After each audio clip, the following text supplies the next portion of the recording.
नमस्कार दोस्तों, स्वागत है आपका सचिन कुमार ऑफिशियल में, जहां हर खबर होती है सबसे तेज और सबसे सटीक।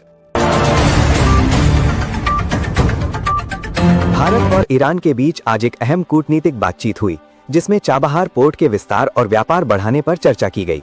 दोनों देशों ने माना कि ये परियोजना एशिया में भारत की रणनीतिक ताकत को और मजबूत कर सकती है।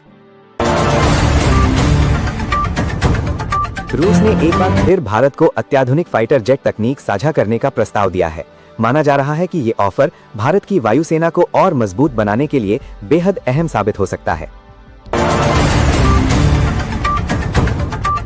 चीन ने अचानक भारत के साथ रिश्ते सुधारने का संदेश दिया है। विशेषज्ञों का मानना है कि एशिया में बदलते भू राजनीतिक हालात के कारण चीन अब भारत के साथ सहयोग बढ़ाने की कोशिश कर रहा है। मिडिल ईस्ट में बढ़ते तनाव के बीच भारत ने अपने नागरिकों के लिए एडवाइजरी जारी की है। सरकार ने लोगों से सतर्क रहने और दूतावास से संपर्क में रहने की अपील की है। भारतीय नौसेना ने हिंद महासागर में एक बड़ा समुद्री अभ्यास शुरू किया है। इस अभ्यास का उद्देश्य समुद्री सुरक्षा बढ़ाना और क्षेत्र में किसी भी खतरे का तुरंत जवाब देने की क्षमता को मजबूत करना है। भारत के स्वदेशी ड्रोन प्रोजेक्ट में बड़ी सफलता मिली है। नए हाई स्पीड ड्रोन का परीक्षण सफल रहा है, जिससे भविष्य में सेना की निगरानी और सुरक्षा क्षमता कई गुना बढ़ सकती है। पाकिस्तान में आर्थिक संकट लगातार गहराता जा रहा है। महंगाई और बेरोजगारी के कारण जनता में असंतोष बढ़ रहा है और सरकार पर आर्थिक सुधार के लिए दबाव बढ़ता जा रहा है। अमेरिका और यूरोप ने एशिया में नई सुरक्षा रणनीति पर चर्चा शुरू की है। इस योजना में भारत को एक अहम साझेदार के रूप में देखा जा रहा है। भारत में डिजिटल पेमेंट का इस्तेमाल तेजी से बढ़ रहा है। नई रिपोर्ट के अनुसार ग्रामीण क्षेत्रों में भी अब बड़ी संख्या में लोग यूपीआई के जरिए भुगतान कर रहे हैं।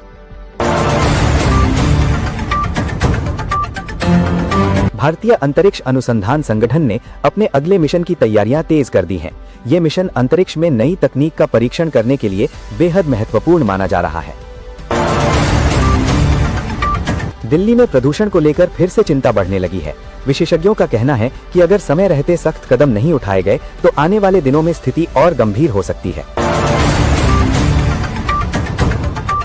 भारत की अर्थव्यवस्था को लेकर एक नई रिपोर्ट सामने आई है, जिसमें कहा गया है कि आने वाले वर्षों में भारत दुनिया की सबसे तेजी से बढ़ने वाली बड़ी अर्थव्यवस्थाओं में शामिल रहेगा।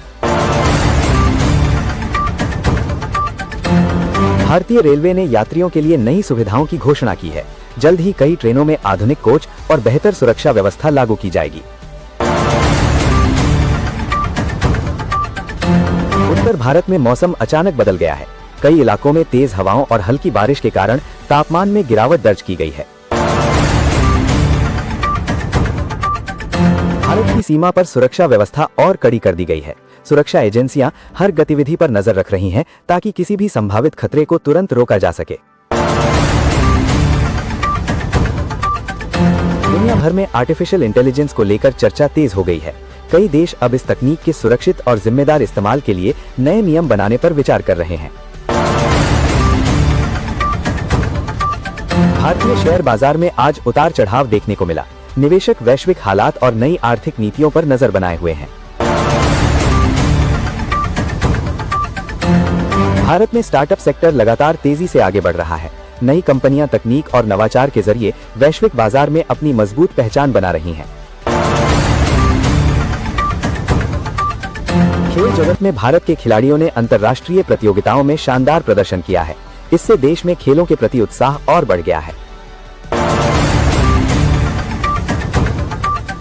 सरकार ने युवाओं के लिए नए स्किल डेवलपमेंट प्रोग्राम की घोषणा की है। इस योजना का उद्देश्य युवाओं को नई तकनीकों में प्रशिक्षित कर रोजगार के बेहतर अवसर उपलब्ध कराना